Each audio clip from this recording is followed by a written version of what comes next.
All right, guys, due to the essence of time, we are going to get this ball rolling. We are in the Subcommittee of Regulated Industries, Lottery, Oversight, and Gaming Subcommittee. We have before us a House Bill 544. We are going to have Les Snyder go through this bill. Chairman Powell, unfortunately, has a meeting that he's going to join us as soon as possible. But if possible, we're going to allow Les.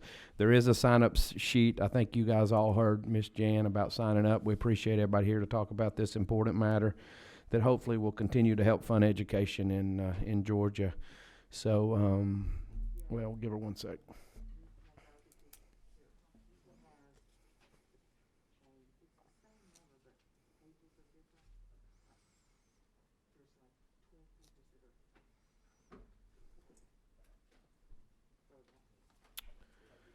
Thank you very much. You have the podium. Thank you, Mr. Chairman. My name is Les Schneider. I represent the Georgia Amusement and Music Operators Association, and Chairman Powell has asked me to present to you House Bill 544. As you all know, the bona fide coin-operated music machines are lawful to be used in this state. The games have to have some skill, whether they are a Class A or a Class B game. It is regulated by the Georgia Lottery. This bill is an update to further tighten and direct things so that, as Chairman Carpenter indicated, that the games can be played, further regulation can be done, and obviously money is being generated for the lottery for pre-K and pre-HOPE. Last year that amount was over $90 million, so it has continually done it. I will get into the guts of the bill, but I just want to say for the record that the folks from the lottery, including Gretchen Corbin and Brad Bohannon, Julie Barker, folks from the DA's group, have all been very helpful in coming up with ideas and concepts to really do the pros and the cons of aspects of the bill. So you will see the bill I'm going to work from today is LC 280193, and as we go through it, you'll notice that we have some parts of the bill that will have been crossed out, and it's not because we don't think those issues are important, but I have learned over the years, as my hair has gone from brown to gray, that sometimes things take a little longer to get certain things done, and it needs a little more study in certain areas, and I would never bring anything to you all that wasn't truly thought out and vetted. So that being the case, as you all know, there was a Senate study committee over the interim that directed a lot of thoughts relating to the COAM industry, and we have tried to put some of those ideas also into this bill. One of those ideas was the gift card that you all have talked about in the House a great deal and has also been talked about in the Senate. There's two types of cards, and I will get into that with the bill. But at the end of the day, this has been a boon for small businesses. It's helped large businesses, whether you are a corner convenience store or Dave & Buster's, or whether you are Six Flags, or whether you are a gas station or a restaurant. These COAMs are part and parcel of always part of a larger business. And it has helped those business people, and frankly, it's provided a lot of amusement to folks. And some of you may be sophisticated enough to enjoy the opera and the symphony, and other people enjoy coin-operated amusement machines. Everybody makes their decisions as to how they spend their entertainment dollar. We want everybody to do that responsibly, and at the same time, we don't want anyone who is either a master holder who owns the machines or a location owner to be pushed out of the business. This is a business for large and small companies. It includes everybody. And we would oppose any kind of monopolistic grab at saying that only the big people should survive and the small people, there is no place for them. So that being the case, Mr. Chairman, I would just like to go through the bill with you and point out to you the changes that were made and the reasons for that.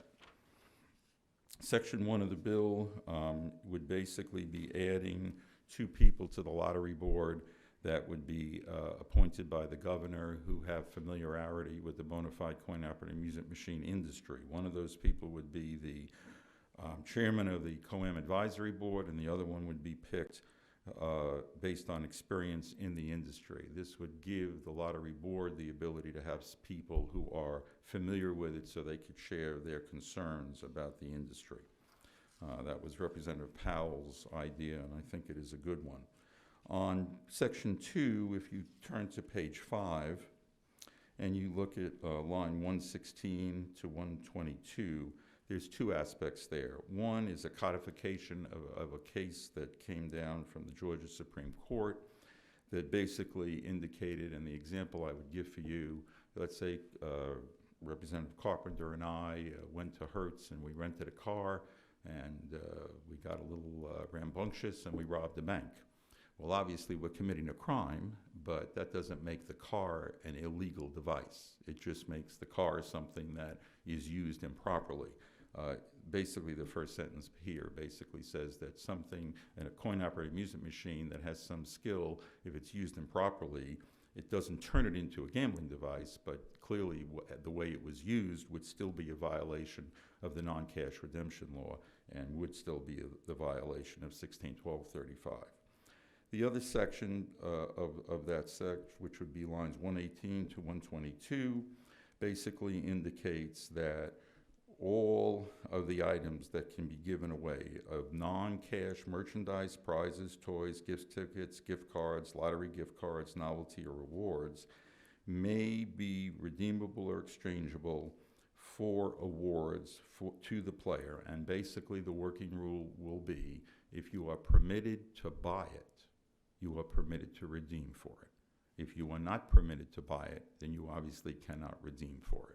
And that would deal with anybody, whether they were over 18 or under 18, and what they were doing. And that is a modernization of what we need to do in order to get to the larger issue, which I will go into for you now. Before we get there, on page 6, lines 143 to 145, let me give you a little history. When I first worked in this area, there were games which I'm sure some of you who are as old as I am, although I'm not sure anybody in the room is as old as I am, where you played skee ball, or you played Pac-Man, or you played the crane game, maybe you've done it with your children, you could get a prize. And in Georgia, and back in the 1970s, we put that prize at $5 per play. And we've never changed it for a Class A game. So I've looked around at the states around us, and Louisiana has a maximum of $100, Florida has $52.50, Montana is $50, Washington is $500, and Virginia, Minnesota, and Tennessee have no limit. So we have talked to the manufacturers and the people who provide these machines, and they have said that we really need some increase in the value of the prize. So we ended up coming up on the low side, and as you see on line 145, on a Class A game only, it would be a maximum of up to $50 in value per play. Again, this will be a revitalizing of the Class A machines, like the skee ball and the crane game and the merchandises that are out there, and it will help us, and we have dragged behind. And frankly, the association I represent, we don't just represent Class B master license holders, we represent Class A folks, and they have asked for this for a lot of years, and we're asking for it, obviously, today. And Representative Powell feels like he was around in the 70s, and he thinks it's high time that that be increased. Going further, on lines 146 and on line 162, you will see there is definitions for a gift card and for a lottery gift card. The gift card is just as you would understand it. Many of you have gone into convenience stores or public supermarkets, etc., and you could buy a gift card for just about anything you want, whether it's Walmart or Kmart or Kroger or Sears or a Visa card. All of them are non-cash. You cannot get money for those cards, but those cards would be allowed to be used for non-cash redemption and would be provided for in the law as it's set out there. This is the definition. The lottery gift card is a very exciting part of what the lottery has begun to do and was asked for in the Senate Study Committee, and it was expressed when this committee has met numerous times to talk about the importance of a lottery gift card. This would allow this lottery gift card to be used for non-cash redemption for, again, merchandise that you would lawfully be able to buy, you can lawfully redeem for this card. This card will generate money for the lottery, will generate money for pre-K and Hope, and it is a tremendous deterrent to cash. The hope ultimately would be that perhaps all redemption will go through this kind of card or lottery tickets. And again, we want to make sure that we do as much as we can from an enforcement point of view to be effective. You will see there are some words that have been added to line 155 and 172 to anticipate the kind of technology that will be existing in the future relating to these cards. On section 4, basically, this would be on lines 196 and 197. It will be requiring an inspector for the Lottery Corporation to visit a new location at least within the first 6 months of the issuance of a location license for a compliance review. Again, making sure that the business properly uses the machines. On page 9,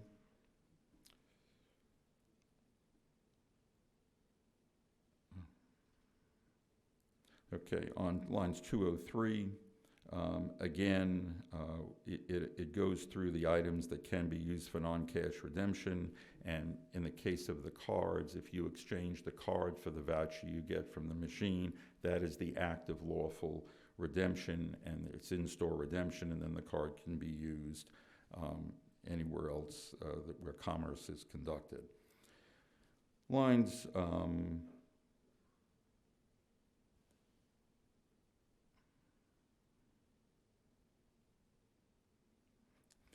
Lines 210 to 217 is an administrative matter that an applicant for a location license ultimately selects someone to be their master license holder, and once a contract is signed, they have to abide by that contract unless both sides agree to vitiate the contract.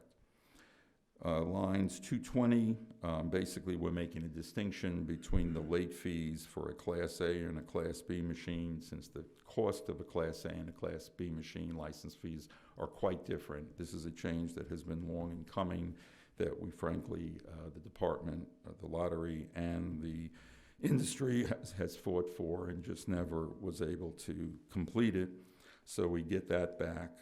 In addition, if someone is beyond 90 days in renewing their license, they don't have to wait 9 months, but they do have to pay a hefty $2,000 late fee if they wait more than 90 days to do that.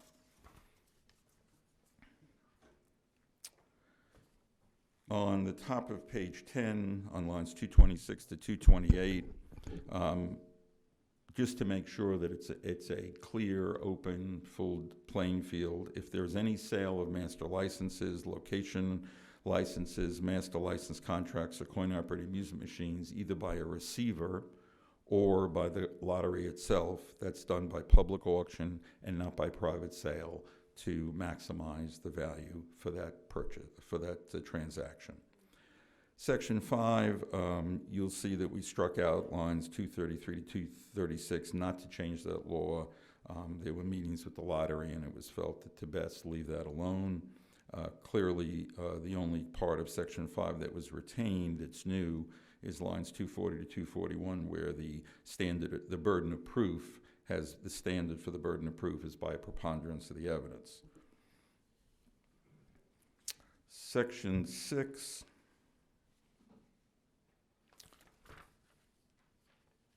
On the bottom of that page and the next page, that if in fact someone is appealing their rights, and this is basically due process, is that in the event that it goes over from 1 year to the next year, because you have annual license fees, it was felt that it wasn't fair that that person would be able to keep operating but not pay the current license fees. This cleans that up and requires all license fees to be paid on an ongoing basis, still respecting the due process rights until all the appeals have been exhausted. 256 to 257, you will see that we are putting the COAM division under the Georgia Administrative Procedure Act, as most other administrative agencies are under the Georgia Administrative Procedure Act. that not only allows the advisory board to do the regulations and be subject to the board to this act, but it also would allow this committee to get copies of regulations and be able to comment on them before they became law. Again, another due process consideration. The next section on lines 261 to 266, there are hearings that are conducted, and many times the lottery does give out citations that people have to take responsibility for, and there are hearings relating to that. And the issue has come up about the appointment of the judges that hear, or the hearing officers that hear those cases.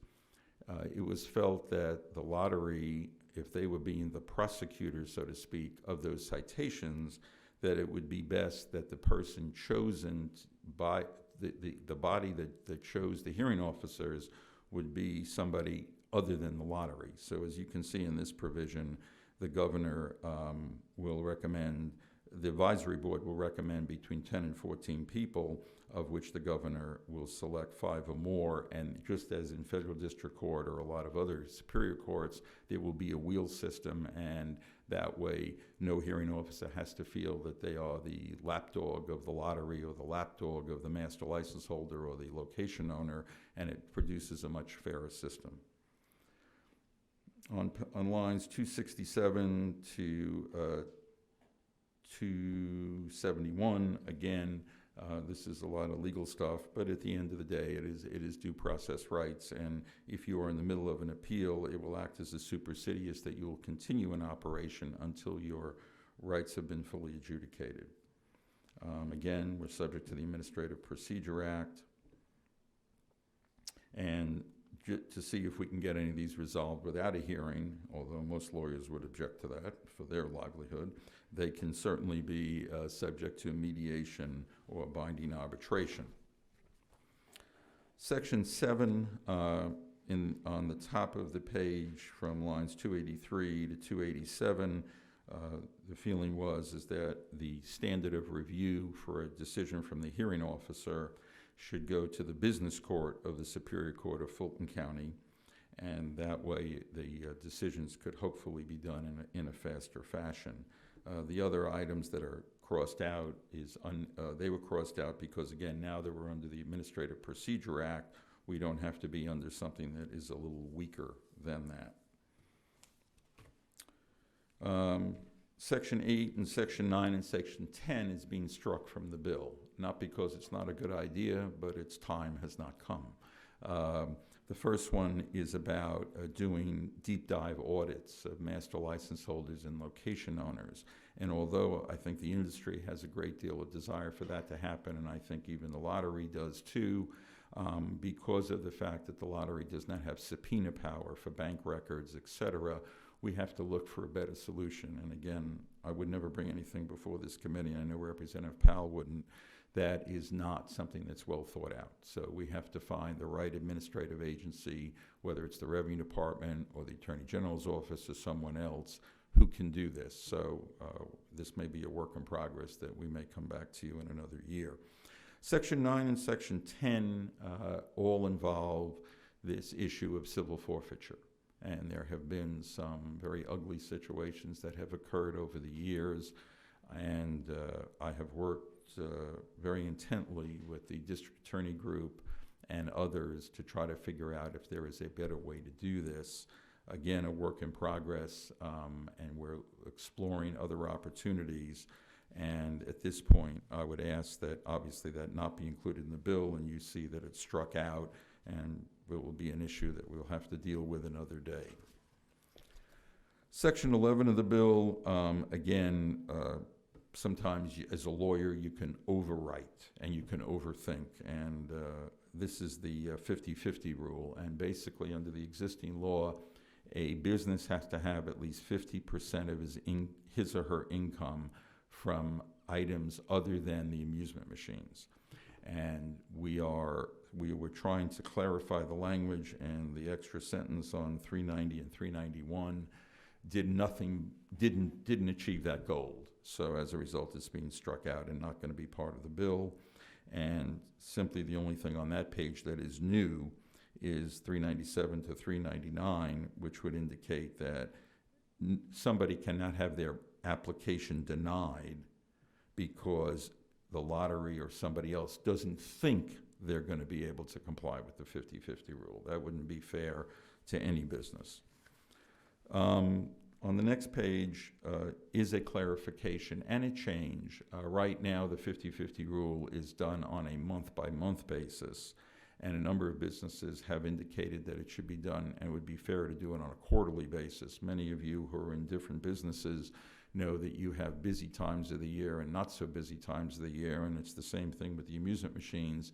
There are certain months that people play them a lot, and there are other months they don't play them so much. So it was felt that a 90-day picture would be a fairer assessment. And again, they'd look at 90 days, and you'd have to have at least as much income from your non-amusement sales as you do from your amusement sales. And then the remedy is different.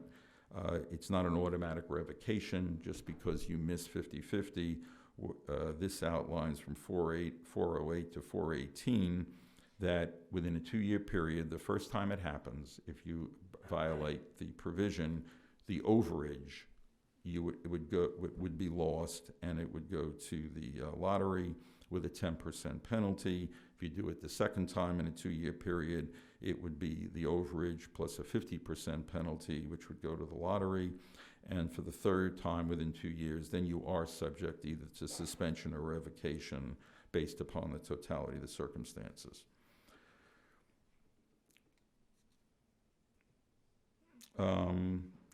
Lines 425 to the next page to 434. This is an issue. Again, there are many veterans groups, the American Legion, the Veterans of Foreign Wars, every fraternal organization you possibly could think of that's a 501c3. Many of those organizations have machines. They have a great deal of difficulty complying with the 50-50 rule. As a result, if you are a 501c3 and you are in existence for at least 10 years, you could have one location that has machines, and you can have those machines and not have to comply with the 50-50 rule. And many of these organizations use it for their fundraising activities, and it's been very successful for them. And we did not want to make criminals out of them because they couldn't comply with the 50-50 rule. The other alternative is that you can have a bingo license and be a 501c3, and you would be able to also not have to comply with the 50-50 rule. But again, as you can see in the language, that on 425, not only can you use funds from the machines, but they must be used for the charitable purposes of the organization, and you can only operate one location. So we were trying to be fair-handed and not overly punish VFWs and AMVETs. And from what I've been told by a number of members, the heads of those folks, that is a big fundraiser for them, and for their good works, they use those monies for those things. Moving on section 12, again, it's just a burden of proof by the corporation when they have cases, and it has to be by the preponderance of the evidence. Section 13 on page 19.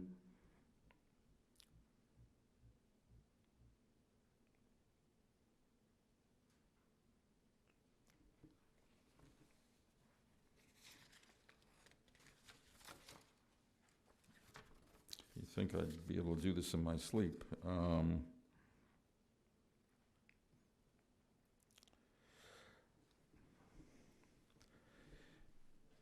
This was a problem that was existing, that if there was a matter of arbitration, a location owner would not be able to move to another vendor if arbitration or a issue of a dispute was indicated to the lottery, and then the master license holder could sit on their hands, not really utilize the arbitration, and stop the location owner from being able to pick another master. And this was not felt to be fair.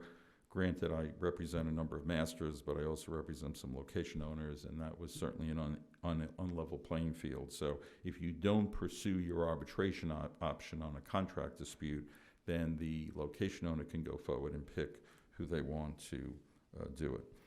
The next item is on let's see.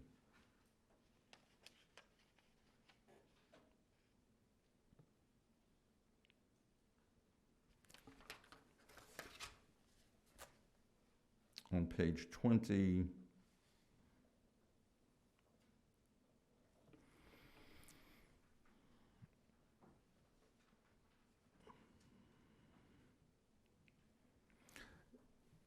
on any contracts on or after July 1st, 2021, again, there is a balance here that we're trying to achieve. If Representative Collins and I signed a 5-year agreement, he was the location owner, I was the master license holder. We had an agreement for 5 years. He was 3 years into the agreement, and then he decides to sell the location to his wife. His wife would be obligated as a matter of law for the remaining 2 years of the agreement if he was going to have machines there. After that, he could certainly contract with whoever he wants. Then a girlfriend of Representative Collins who would be able to do that.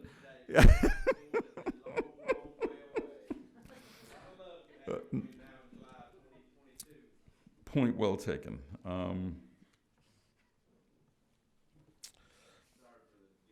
No, that's okay. Lines 489 to 496 are important provisions. This prevents any kind of gamesmanship, but you can terminate agreement for just cause, and I think the reasons for the just cause are set out in the statute: a substantial lack of service, materially poor quality machines, non-performing coin-operated music machines. But you cannot simply change a contract because somebody's trying to offer you an illegal inducement.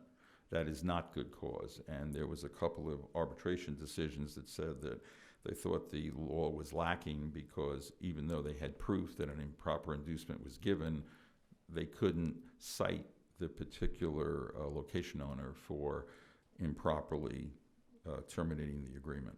So we've corrected that with this section.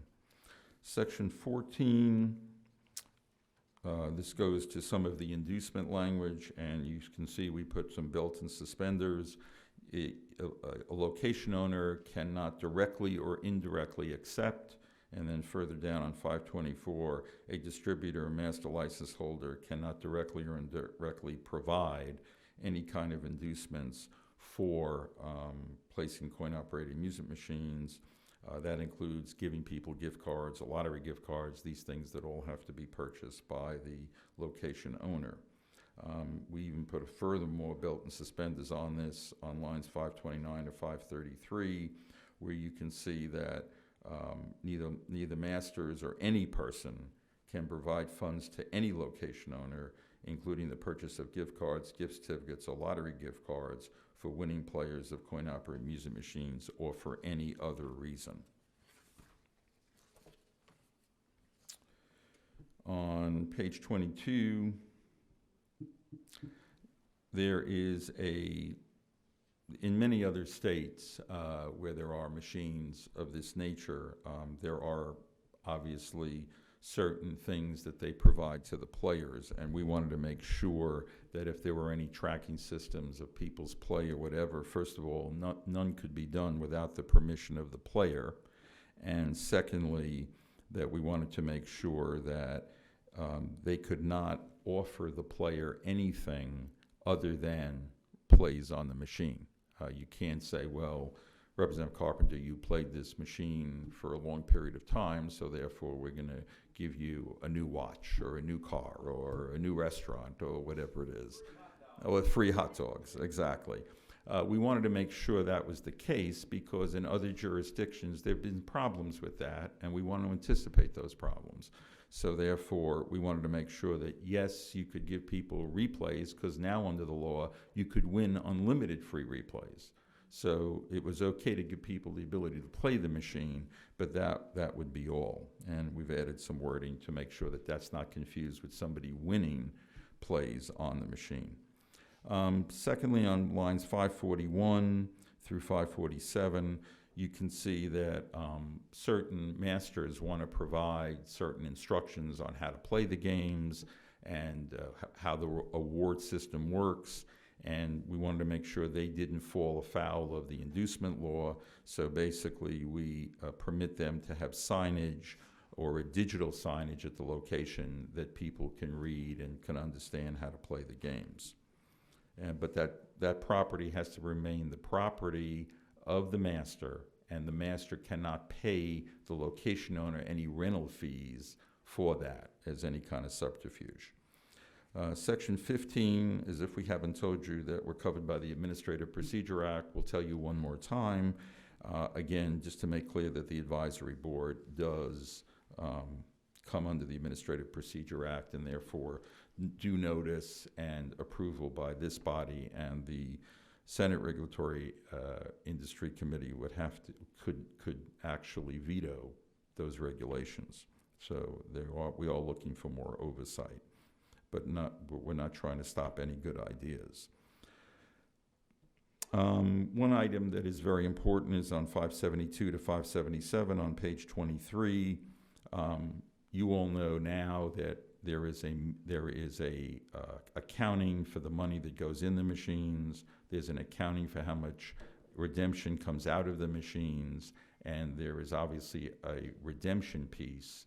And this attempts to have the advisory board sit and see about developing a system that can be easily auditable to determine what the redemption is being provided for, whether it's for a lottery ticket, whether it's for a replay of the machine, whether it's for gasoline, whether it's for QB doll. The attempt is to try to make sure the redemption is being done properly, and this should help for any improper redemption that would ever occur. Again, we are #1 in the nation in terms of the quality of work that's being done by the Georgia Lottery and anywhere else in the country. We get calls all the time about, boy, you all have been so successful. But I think everybody believes that if you don't move forward, just like in any business, you get stagnant, you die. So this is why we're constantly trying to improve the system. Section 17, again, no later than July 1st, 2022, the corporation will provide its lottery gift card, which I personally believe will be a boon for revenues for the lottery and help for players. And I believe the lottery can develop a lot of affiliate retailers who will want to be part of this program. And I think not only will the financial rewards be good, but I think the players will like it. And again, we want to do this such that it's done in a proper and responsible manner.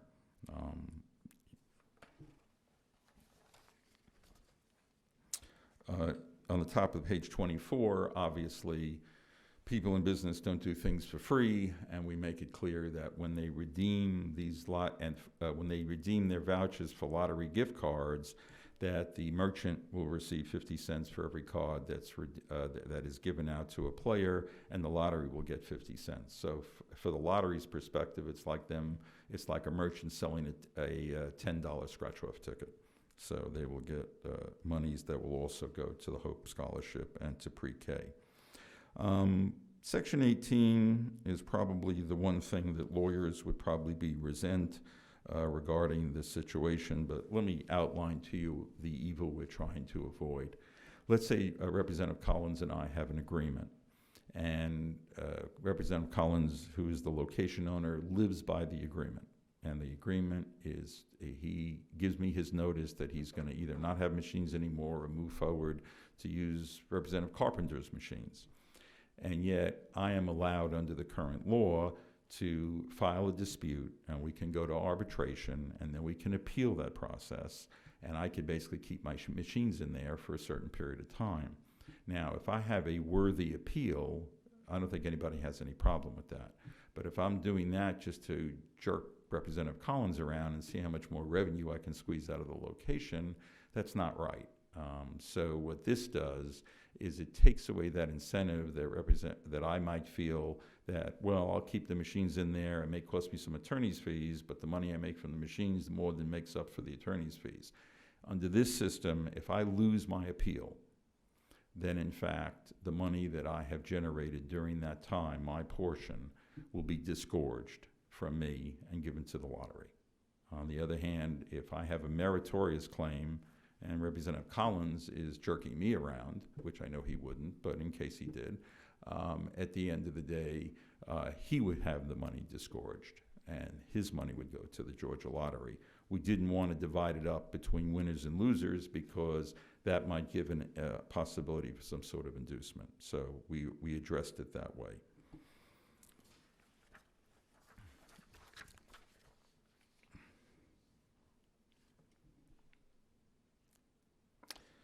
Okay, on page 26, again, this is a procedural matter relating to arbitration. This is to make it very clear to the arbitration services that once you charge somebody to go to arbitration, please don't nickel and dime them to death. If the other side does not answer the complaint, then if there's a hearing for a default judgment, that should all be part of the original fee and it should be taken care of.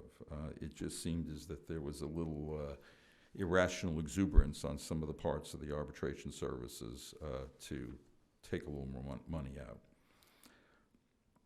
On line 680, again, we are going to 686. We are once again modifying and sending the cases to the Business Court of Superior Court of Fulton County. We feel that they will do a good job with these changes. Again, the 687 through 695, again, we're giving the losing party the ability to lose, and if they lose, their monies are sent over to the Georgia Lottery. So it is a loser pays circumstance, not just attorney's fees, but the monies that you receive during that time. Again, everything else is just court proceedings and again to the Business Court of Fulton County. So the law is effective upon the governor's signature. I've given you the bicentennial minute on the changes that we're making. Again, this bill, when the lottery took over coin-operated amusement machines in 2013, it has been a big increase in monies for the lottery. To give you a feel, I can go from 2016 on. It went from $33 million going to education to $47 million to $58 million to $66 million to today was $91 million. So we are trying to do our very best to help the lottery situation. And I'll stand for any questions and any other questions from the committee. Thank you, Les. I'm just going to kind of recap what I heard because, and then I've got both members here want to have some questions. But basically, what I've heard is we're going to modernize the payment system in which we can operate these coin-operated machines. We're going to put in a process where you're innocent until proven guilty, and a due process there. You're going to create a divorce settlement, if you will, between a master license and a location. You've addressed the late permit fee issues. You've discussed board changes that seem very, very rational. And then you've instituted a loser pay system in arbitration, which I firmly believe will help this process along. So yeah, it's yeoman's work on this bill, and I'll let the other folks talk. Yeah.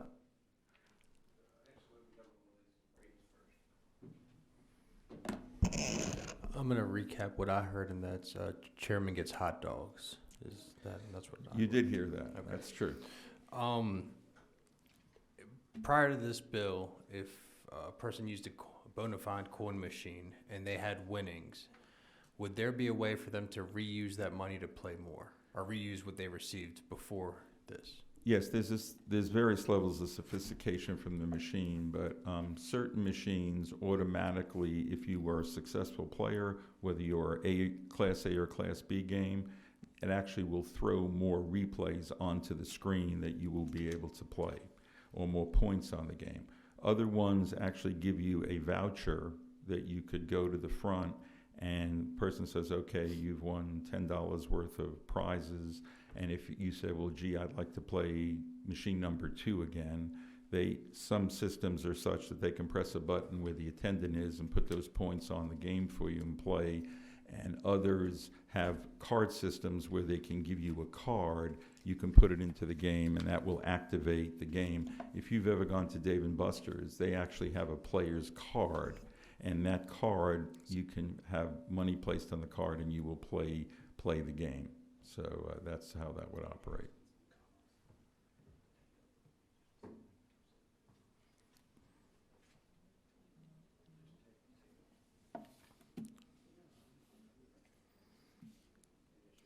All right. Page. Collins is going to take over for just a second for me, and I'll be back in just a second. Hello, Chair. Page 10 and 11, the corporation shall have the burden of proving such conduct by preponderance of the evidence. Right. What are give me a scenario where we're talking about who's bringing what claim. What happens is let's say you applied for a license and they denied you the license. Or you had a license and you were renewing for the year and they denied you, they refused to issue you a new license. There began to be a lot of discussions about if when you first apply as opposed to when you're trying to renew, who had the burden of proof. And frankly, the industry is of the view, and I think since the lottery is the entity that is pursuing the business owner, they felt that the burden should be on them, just as it would be on a district attorney to have to prove their case. We're having them, they have the burden of proof, and they have to prove by a preponderance of the evidence, as opposed to put the burden on the party being accused of doing something wrong, and that they have the burden of proving that they're right. Does that make sense? You have a Right. follow-up? Well, yeah.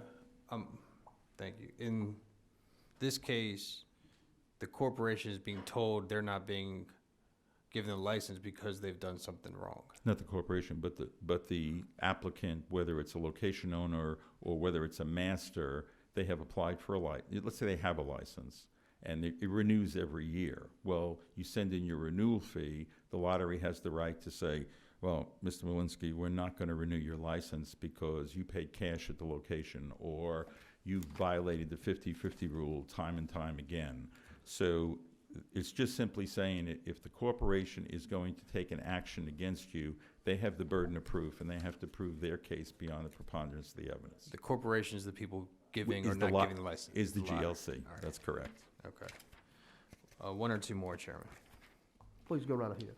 In page 17, line 429, this exception for when we're allowing for charitable organizations, there's an or there, Right. and one of the, right before it says to operate a bingo game. So if somebody operates a bingo game, they don't have to be a charitable organization. No, they would have to be a 501c3 and either operate a bingo game, or they're a charitable organization that's been in existence for 10 years. Those are your options. If I may, just 1 second, Mr. Snyder, we've got some pending legislation that does some changes with the bingo commission too, don't we? With the I believe, yes, for about at least 40 years, as long as I've been around here, the GBI has been desperately trying to change bingo from the GBI taking care of it to other agencies, and I think they've tried to give it to Revenue. I think they've tried to give it to the Secretary of State, and like a bad penny, it never seems to ever leave the GBI, so that would be true.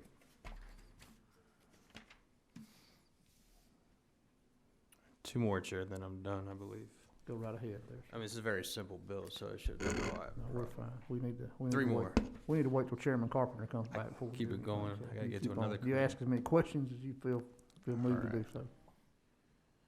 On line 485, page 20, where we're dealing with, it sounds like they're dealing with the issue when somebody owes money and they sell it, that we still want the person who takes over that contract to owe the money? Not so much owe the money, but that the contract stays in existence. The example I think I gave, let me just, if you just give me a moment, let me This make sure. was the Yeah, accept Chairman or reject. Collins' girlfriend example. Right.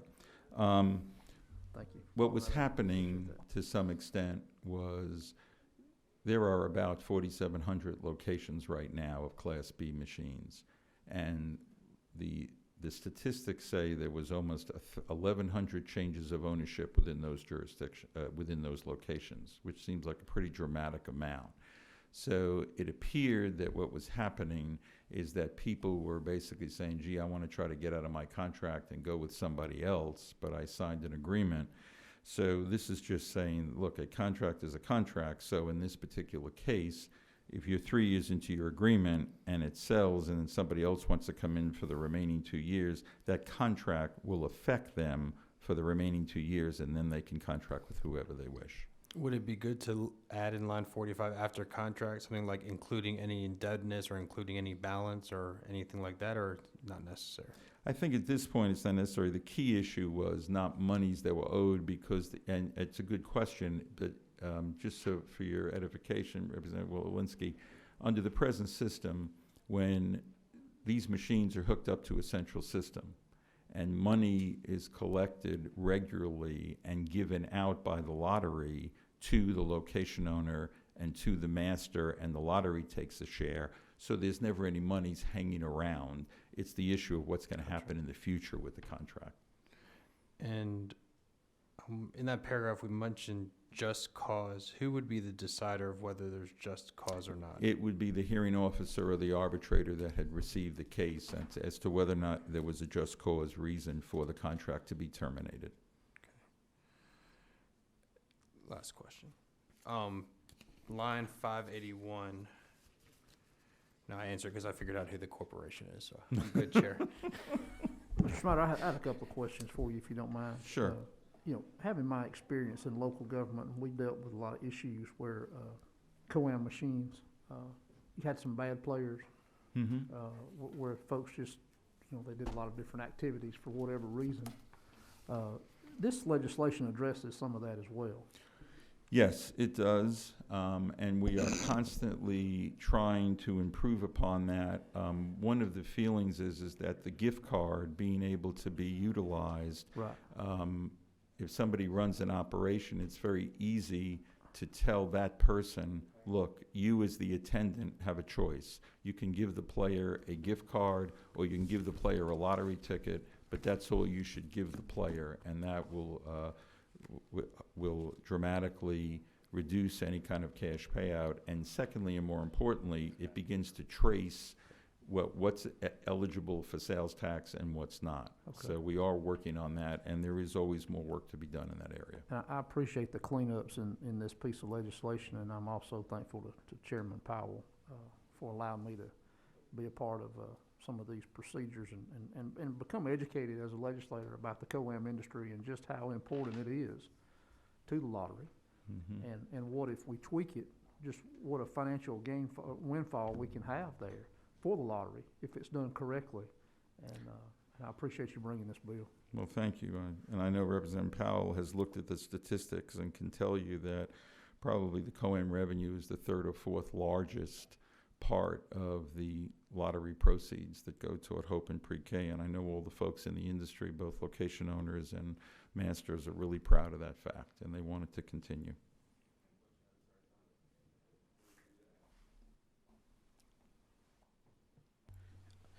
Thank you, Chairman. We do have some speakers that are here to sign up.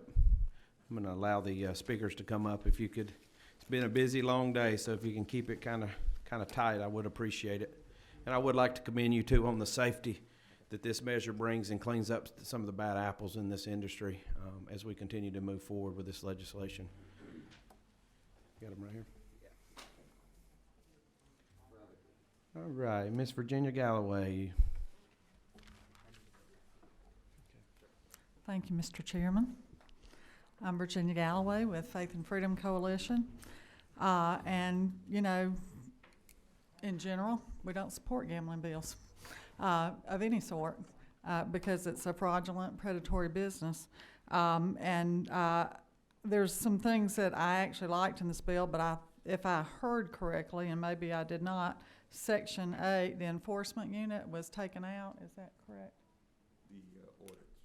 Okay, then, well, it was called enforcement unit, I believe, in the thing, and I was like, well, that's good anyway. But apparently that was taken out. I think there needs to be accountability built in if you are going to do this bill. And part of that accountability should allow full access to whoever the enforcement unit is. that they could get to every part of the property. My understanding and what I have heard from law enforcement people is that there's the front room co-ams, and then there's back room gambling going on that does not go to the lottery and does not get taxed, and is just a whole different ball game. So it seems to me that it would be responsible of this body to add some extra enforcement in instead of not doing that, and the auditing as well. But I think the access is probably the more important thing. I'm interested. I've actually been in favor of some civil asset forfeiture reform, but it's interesting that we would take the games out of that before we took people's automobiles that somebody might have to use to go to work out of civil asset forfeiture reform, because right now you can take somebody's car in Georgia if they were committing a crime, and it's a long and arduous process to get it back. So I would certainly object to just kind of singling out these machines over somebody's mode of transportation. Also, I would really love to see something put in there that they could not be in the same physical location with a pawn shop, because also I understand from some law enforcement folks that there have been situations where somebody wins a teddy bear, but they can go to the pawn shop right next door that's connected with that business and trade that teddy bear in for cash. And so that kind of goes around all of it. And it seems like we're just dying to get casinos one way or another, and this is just a little kind of cheap mini casino all over Georgia. So I will not keep you, but if there's any questions, I'd be happy to answer them. You do have a question. The lovely representative at number 7. I'd like to answer a couple of your concerns. That section you talked about, we put in the auditors, but the Lottery Commission didn't want it.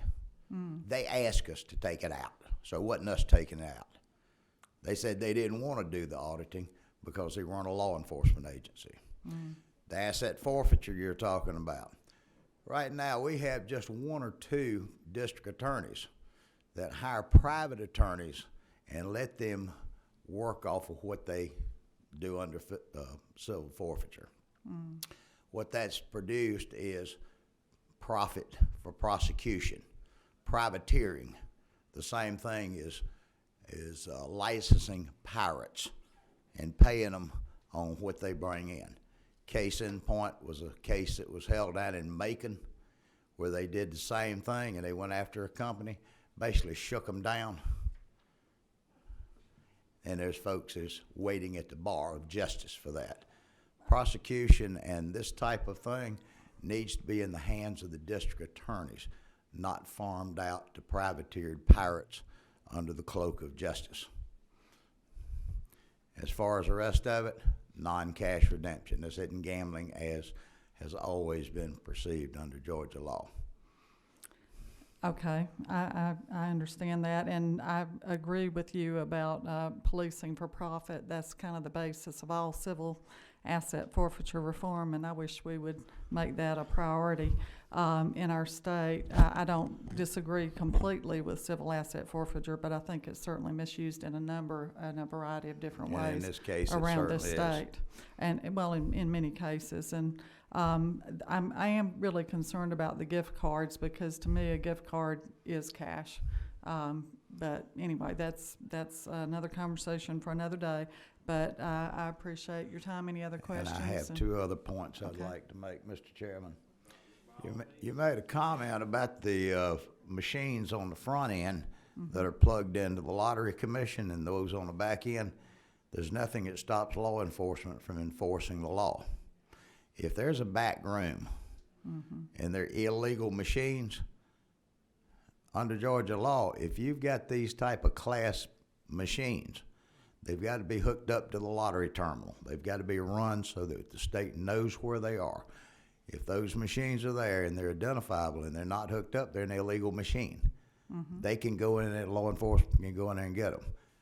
Then in regards to the gift card, an idea that we've pushed for years, because of having been here long enough and I saw what's happened over the history, much better today than once upon a time, we want to be sure that there's a reason that these operators don't pay out cash. Gift cards would be an enormous advantage forward to that. That if a place can give away the gift cards for whatever people are winning, where they can trade it for something other than, cash or whatever, that's a great ticket forward, because anybody in that type of a business would be absolutely stupid to get caught paying out of cash and be lifetime banned.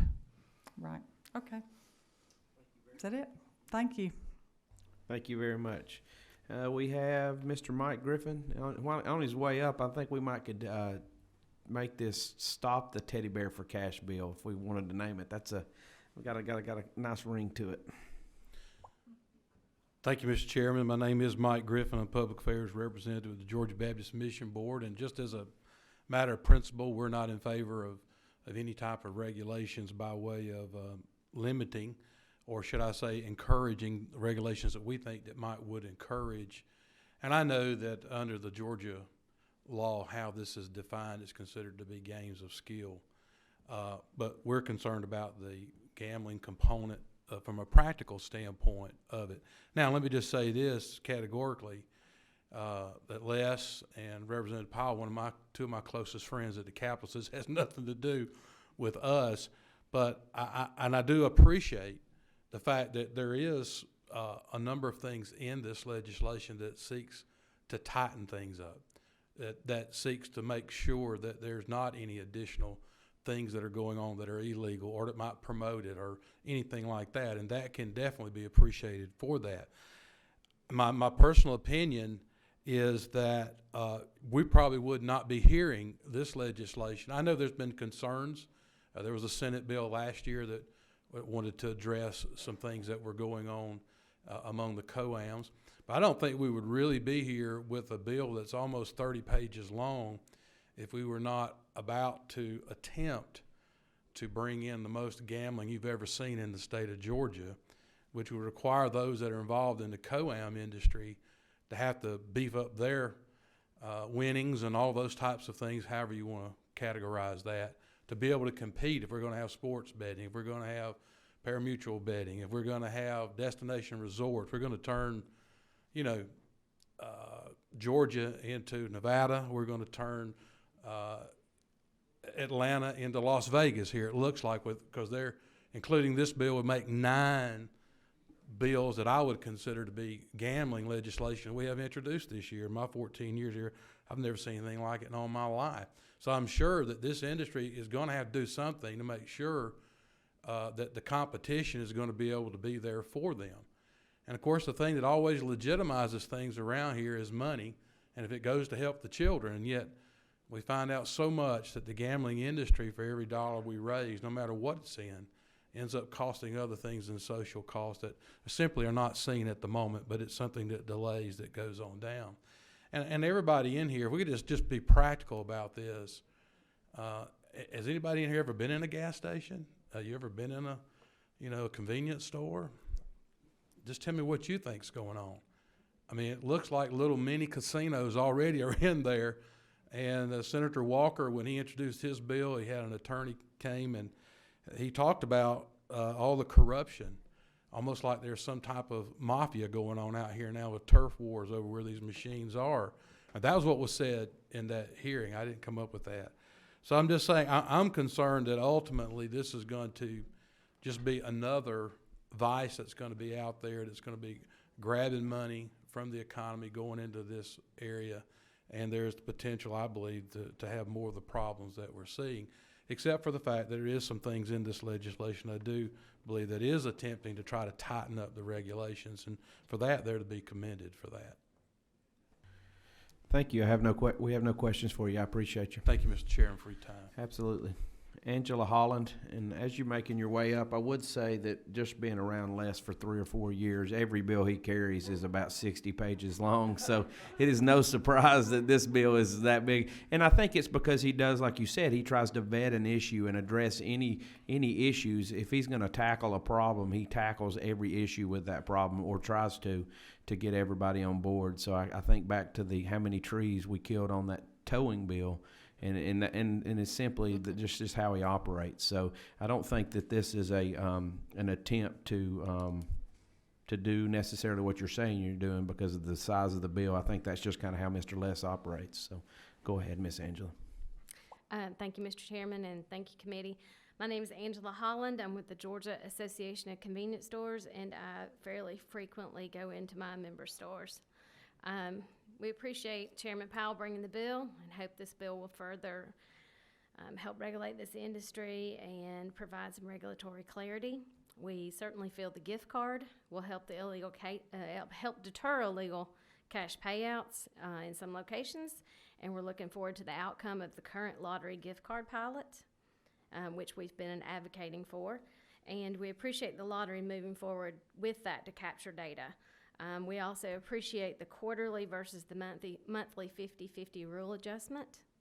And we appreciate this bill allowing our retailers freedom in contracting as well, to contract with the vendors with whom they best suits their needs.